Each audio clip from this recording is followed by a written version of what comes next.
Welcome to the Gentleman's Guide to Gaming and the Onyx Path News number 25. Welcome to the live chat to anyone who is watching this live and wants to communicate with me, your humble host Matthew Dawkins, on this late Monday night. Well, late for me. It is the evening, late in the evening, in fact, which is why I'm speaking with a slightly reduced tone to usual. Just need to make sure I'm not waking up my son next door. Hello, Scott. How are you doing? I can see people already rolling in a lot quicker than usual, so that's always a good sign. That's always nice. So, we've got I always say this, but we have some very exciting news this week. And you might have missed it. I have no doubt we will be talking about it on the Monday meeting blog today. And if you don't read that every week, I recommend doing so. If you go on theonyxpath.com and check it out every Tuesday, you will generally see a new blog update. In fact, you will always see a new blog update from the Monday prior, and you will be up to date with all of our news. One of those pieces of news is related to the Scarred Lands Creature Collection, and that is a bestiary, a monster manual, and my god, is it beautiful. I have been in a position where I can actually see the art for it, and it's must rank up there as one of the most beautiful books I have seen us and Handiwork Games produce. So we're running the Kickstarter. Handiworks Games is responsible for the creation of the book, and it's, I mean, who doesn't love a monster manual, really? And hello, Charlie. Buona notte to you as well. Hello from Clan Gangrel in Canada, says Northern Shaman. Please, for the love of all that's holy, tell us that Deviant is launching this week. I need it in my life, says James. Stay tuned to the Monday meeting blog, because I think you will be very pleased with Deviant news this week. I think you will. I'm not going to confirm it now. I could, because I know when the Kickstarter's coming. But I would like you to read the Monday meeting blog, because you're going to find out some very interesting and exciting news about Deviant the Renegades. So yeah, we have the Creature Collection Kickstarter going right now for Scarred Lands, and I know a lot of the people that are working on it. I think I'm going to be writing a little of it as well, just in terms of maybe a foreword or something like that.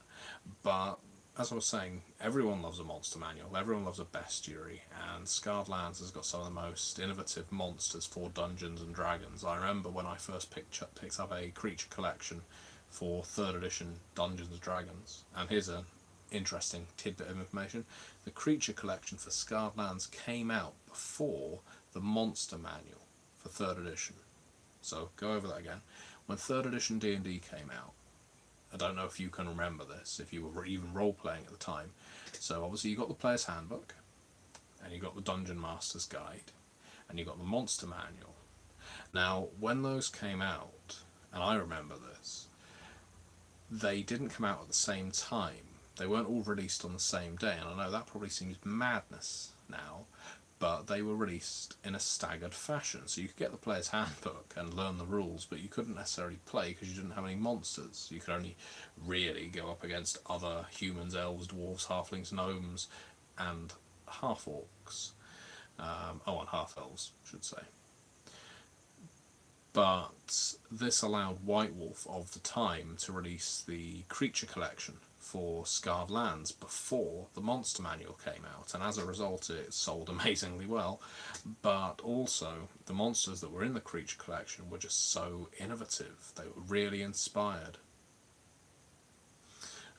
So yeah, you can revisit a lot of those monsters in the Scarred Lands Creature Collection for 5th edition Dungeons and Dragons. It's currently on Kickstarter. It's had a low target because the big appeal of this Kickstarter is you can choose which monsters we're adding to this book. So you, the backers, can have a say over what is going in this book. We want to fund that through stretch goals. So please do check that out. Type in Creature Collection Kickstarter into Google and you will find it.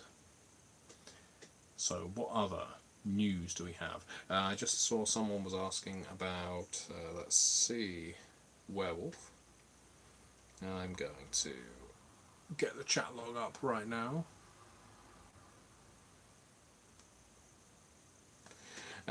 Northern Shaman says, I just wondered whether there's any plans for 5th edition Werewolf the Apocalypse.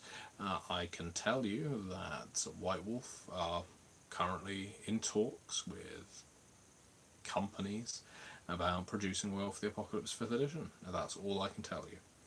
Pavel says, what happened to the plan of doing news on the Twitch channel? I fully intended to today, as it happens, but there is currently a game running on the Twitch channel. It's speaking of Scarred Lands, it's Travis Legg's Scarred Lands game. So I'm going to have to get a bit better with scheduling this news, maybe. It's very difficult. It's often a very busy life writing as many games and developing as many books as I tend to do. So fitting this news in can sometimes be tricky. But if I can schedule it, if I can get it scheduled correctly, this news will go over to our Twitch channel. Until then, where's the harm with it staying on YouTube, really? So we've had a lovely new release actually came out last Wednesday. It's a graphic novel, or comic if you prefer, which is You Are Not Alone. It's our very first Trinity Continuum release, and you may have kept up with this comic as it was being released issue by issue, day by day during the Aberrant Kickstarter, but if you haven't, it really is beautiful. You can still read it for free, every single page of it on the Onyx Path blog, but it's a wonderful collection to own. The art is fantastic. This isn't some cheap web comic that anyone could have put together. It has been written and drawn by artists, and You Are Not Alone, or you can find the link to it on drivethroughcomics.com. You could also go on the onyxpath.com and find it on there. So I recommend that you do so, because I'm a big fan of graphic novels and comics. I was always more of a DC man than a Marvel man myself. But of course, as I got older, I got more into Vertigo and Image and things like that. Not to say DC and Marvel don't offer something to adults too, but my tastes changed. And then, of course, they went straight back to DC, and I got back into all those comics, all the old superheroes, the ones that I used to enjoy. And so, yeah.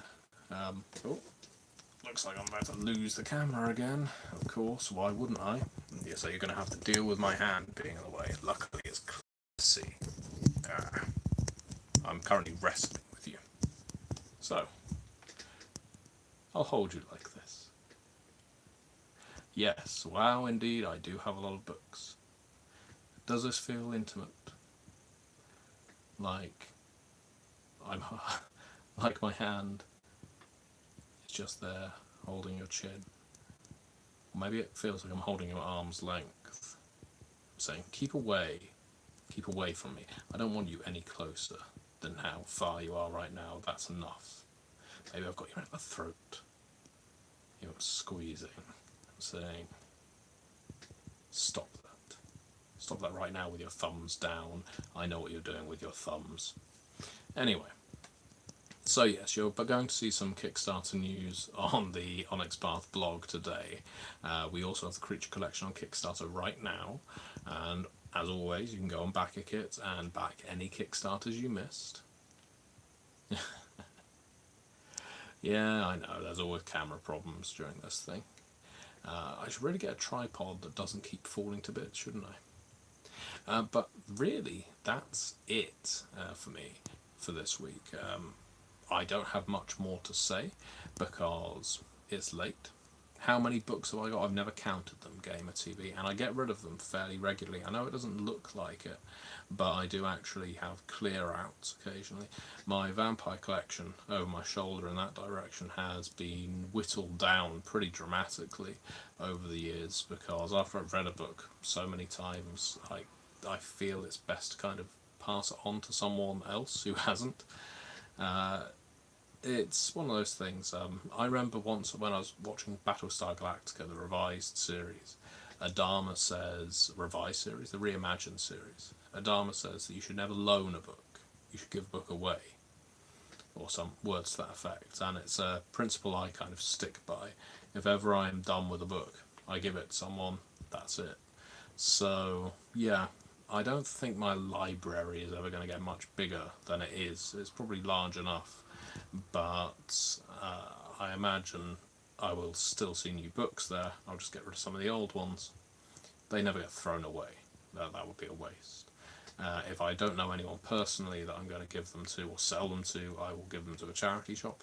And that's how the cosmic ballet goes on. The cycle continues. And there we are. I don't know if I'm a powerful mage gamer TV. I definitely have powerful bookshelves. So my arm may well drop off dead. Could you share how long is whole development process of an RPG, and if it's different for new series in comparison to the existing one? That's a good question. Let's get a bit closer. Hello. So, is the process of developing an RPG shorter for new ones or not? So I can speak from experience here. Having worked on They Came From Beneath the Sea, I can say the development process for that book was substantially shorter than working on something like Vampire the Masquerade 5th edition, and that's because They Came From Beneath the Sea had no established canon. I didn't need to adhere to any existing meta plot like I did with Vampire the Masquerade, or with even a book like Beckett's Jihad Diary. Now, conversely, They Came From Beneath the Sea had a completely new system. It was using Storypath, and at the time there were no books out with Storypath, so the system was still going through some changes. Whereas Vampire, we know there are changes with 5th edition, but it was still a Storyteller system at its core. So there's, swings and roundabouts.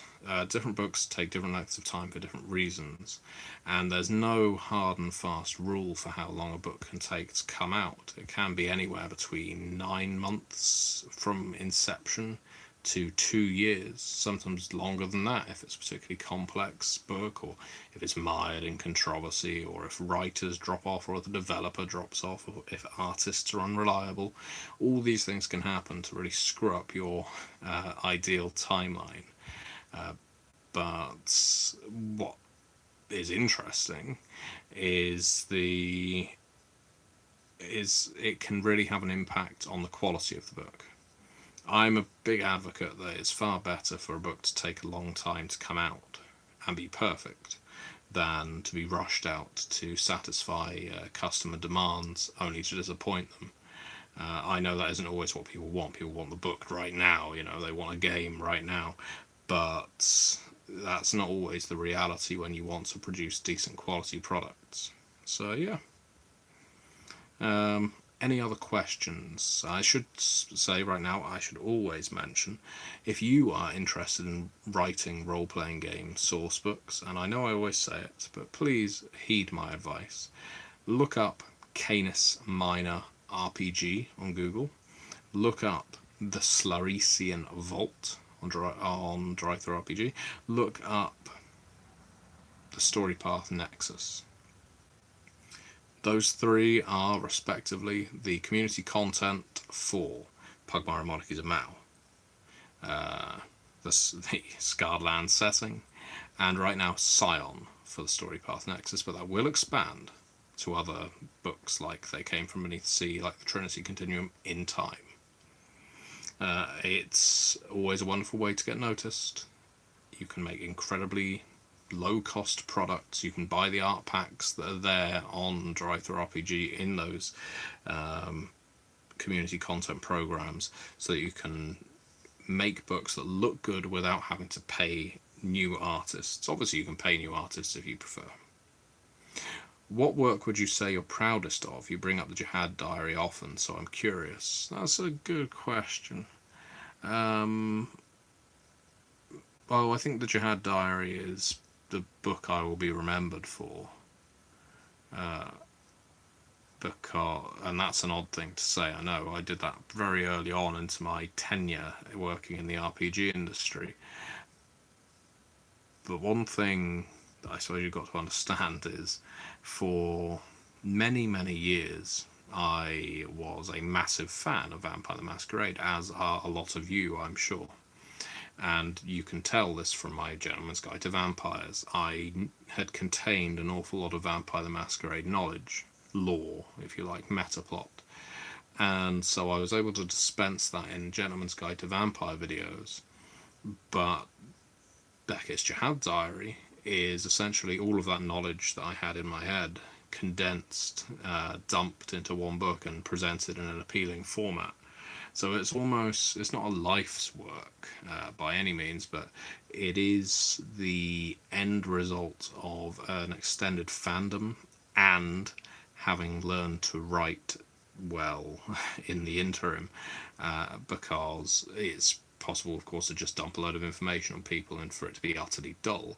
But I think Beckett's Jihad Diary not only presents that information, but presents it in a way that makes it accessible. So I'm very proud of Beckett's. Both myself and Neil Raymond Price, we were co-developers on it.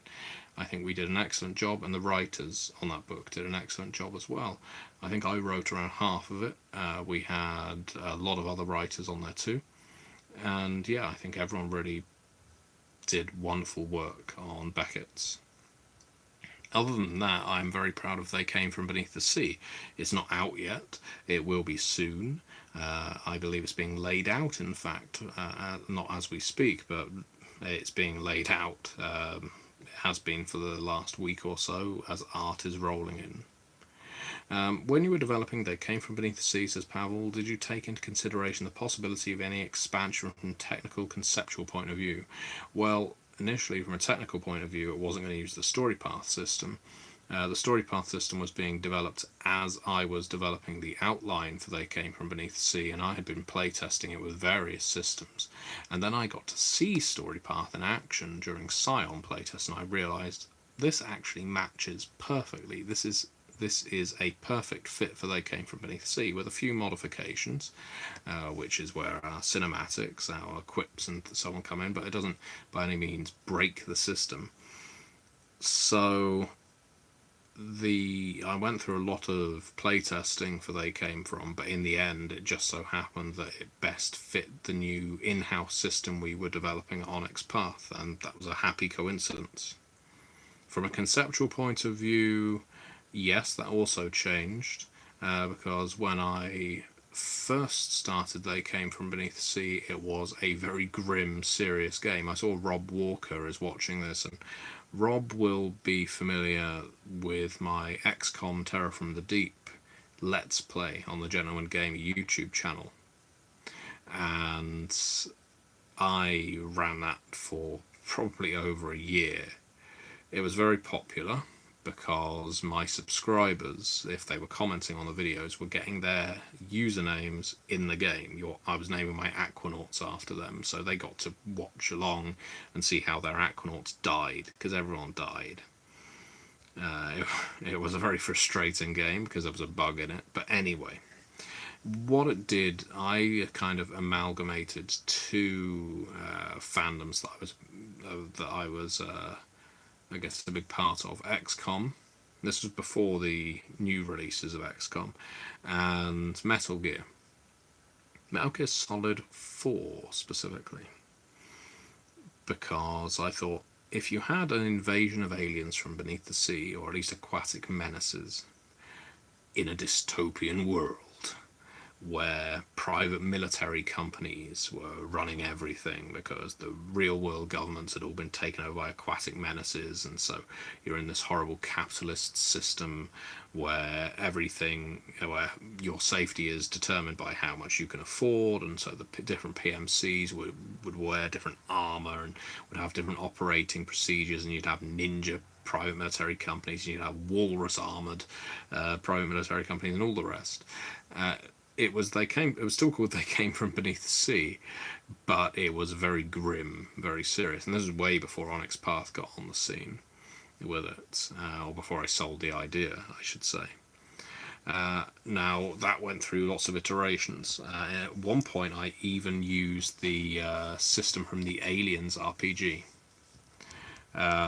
which wasn't a brilliant system. I think it uses the Phoenix Dawn command system, which is horribly crunchy.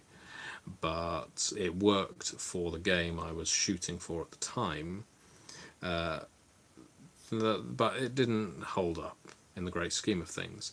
Now, it's interesting, I don't think I've ever really talked about this before. Another game I was running around that time, and this is connected, you may be familiar or may not be familiar with a TV show called Garth Marenghi's Dark Place.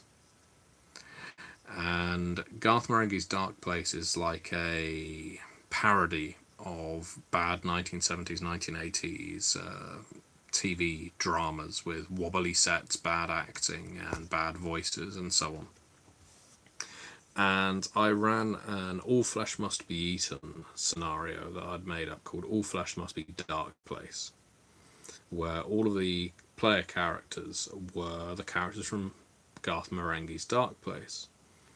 And it was using the uni system, which All Flesh has, but you gained additional dice if you could quote. Each character had about 3 quotes on the character sheet, and they were quotes that the characters in the TV series had at some point said. And they were usually completely incongruous, completely... you wouldn't be able to use them in a normal situation.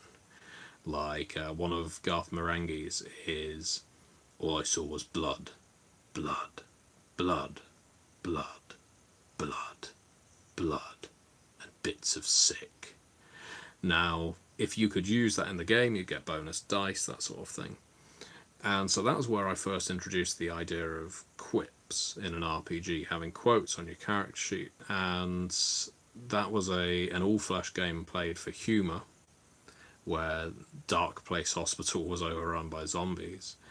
But that mechanic ended up getting carried over to They Came From Beneath the Sea after I started developing it, after I decided it needed to go for a more comedic tone. And yeah, that's a long answer. I always give long answers, even when people don't want them. But yeah, so the idea behind They Came From did change technically, and it did change conceptually. And I'm very happy with how it ended up, honestly. I think it's the best possible version, the best reality for this game. Going back to Vampire the Masquerade, because I'm a one-trick pony, do you hope to expand on non-European kindred in V5 or watch an old video of yours lamenting the Eurocentrism of the series? I really hope so. I really hope that we get to see non-Euro North American kindred.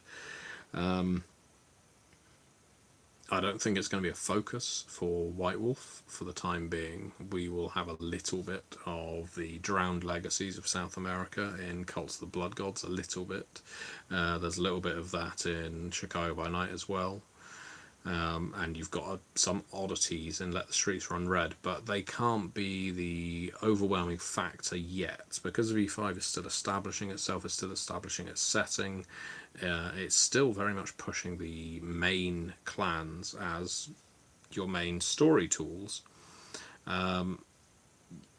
It would be a mistake, I think, to overwhelm new players with every single conceivable option. Sometimes I wonder whether we, and I include myself in this, we're all spoiled by V20 presenting everything up front. All the character options, essentially all your clans and bloodlines in one big book.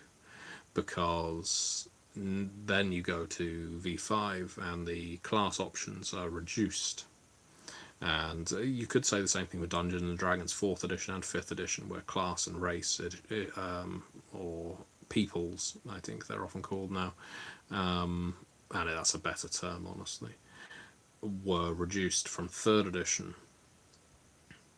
But I don't know, I like it because I think 5th edition allows you to get back to the roots of what Vampire's about.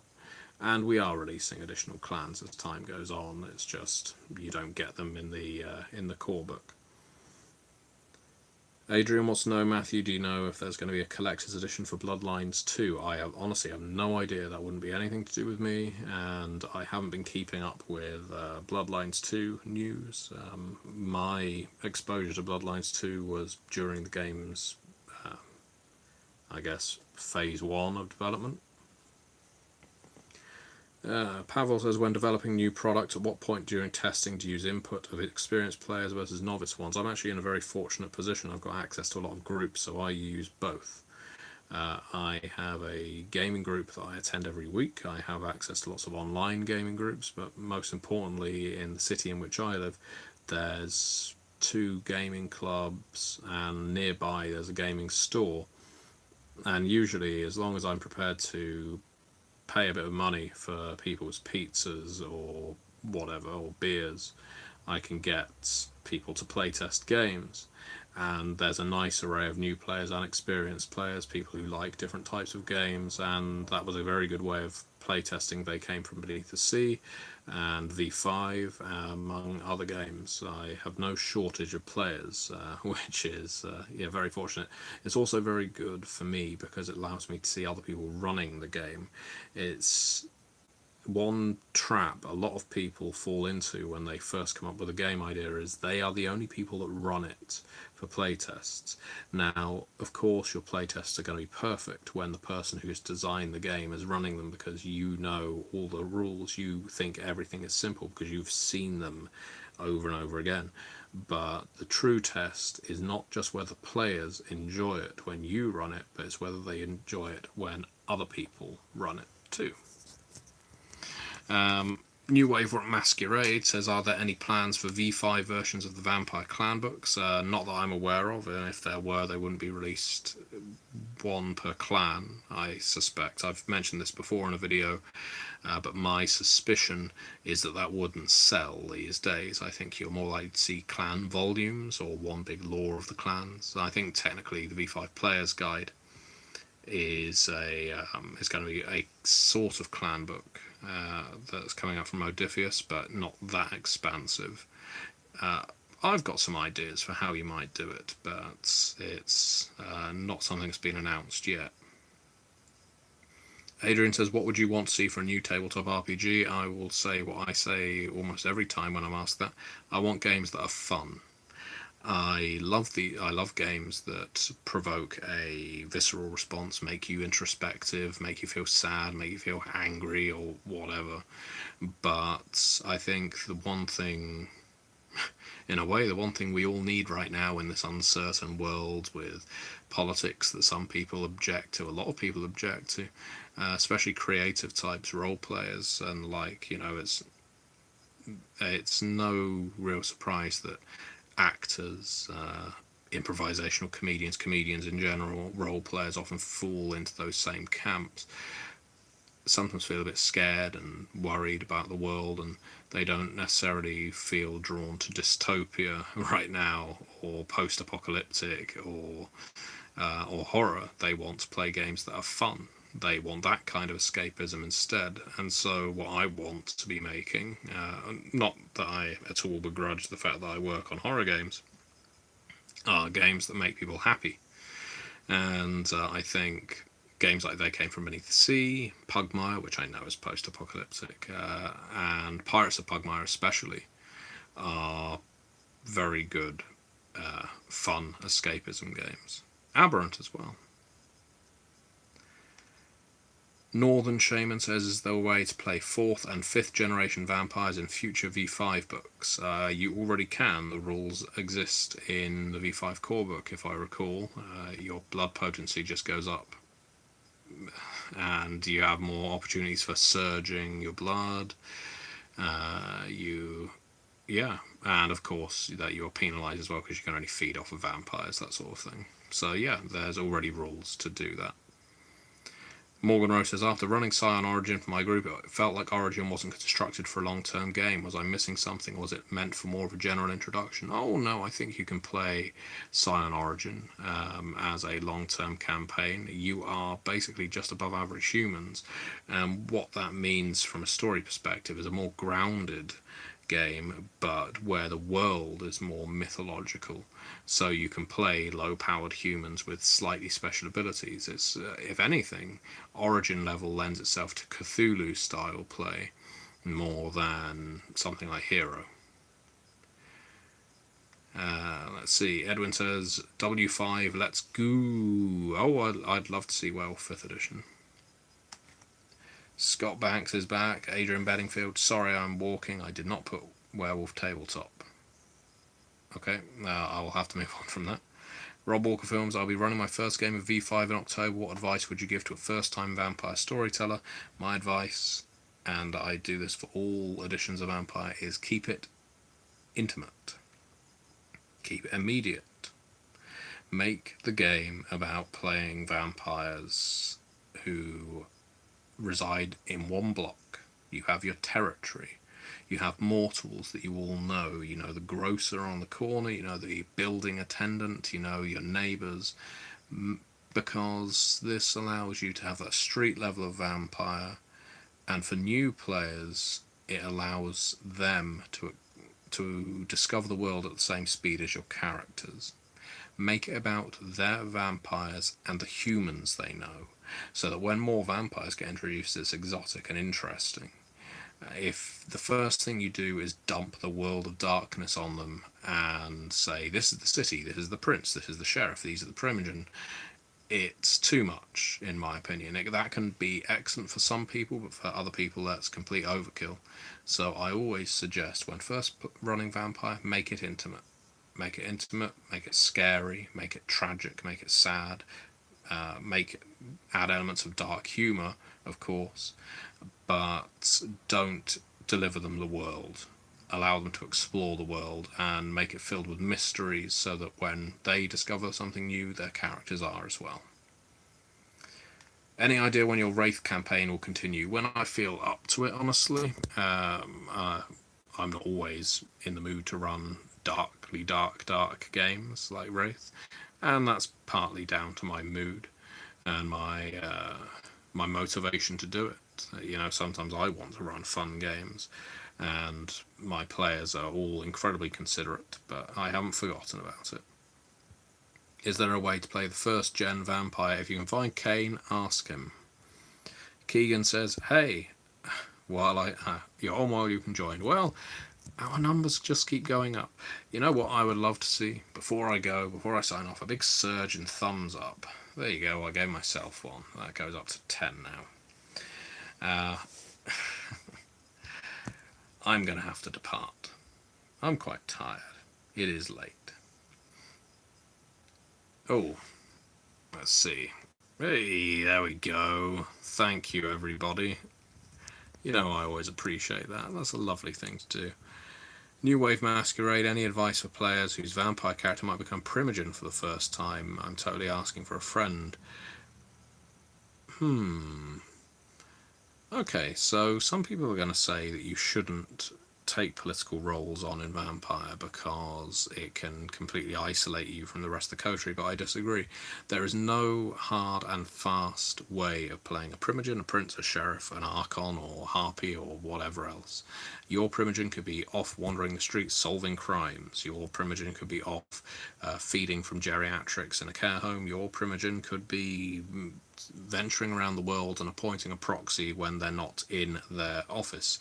Point being, you play your primogen however you want, and just as long as they are in some way representative of their clan in the city, they may not like it, but that is your role as primogen, then you should be able to keep the position. But of course, if you go against the clan members in your city, you've either got to be powerful enough to put your fist down on them when they jump up and try and rebel. I'm too high level for sleep to work on me, I'm afraid, David. Anyway,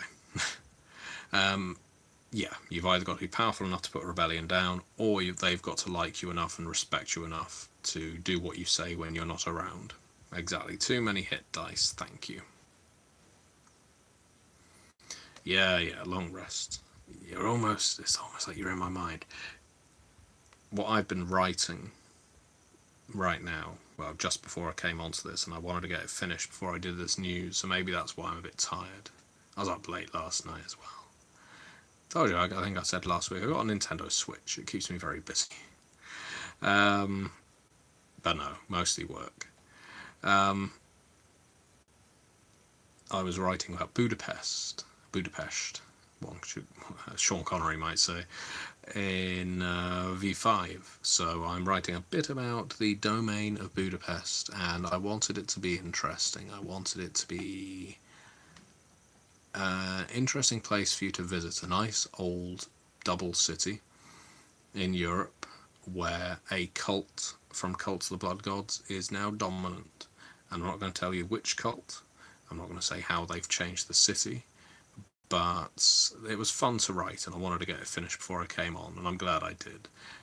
I know I've been doing this news now for over 30 minutes, but I am always very grateful that you all decide to tune in and give me all of your thumbs. It's always gratifying when you do. Yep, Buda and Pest divided by the river Danube. You are quite correct, CRK 1142. So, with that said, as always, I like to say I will answer 3 more questions and then I will sign off. Will Jeanette Voorman be in Smash Brothers? That's question 1. No. No, Jeanette Voorman will not be in Smash Brothers. I'm sure she has probably... No, it doesn't matter. There's room for 2 more questions and then I will get some sleep. I do also have a cold. I've got a very bad throat. I know, I'm not asking for your sympathy. I am. Be sympathetic. Look at what I'm putting on the line for you.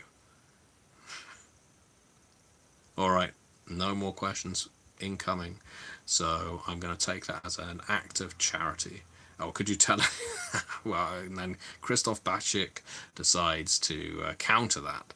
Could you tell anything about the actual situation of the Sabbat in V5? They are currently on the Gehenna Crusade. All of them, every single one. No, they are very much still a thing, but they are pursuing the purpose for which they were created.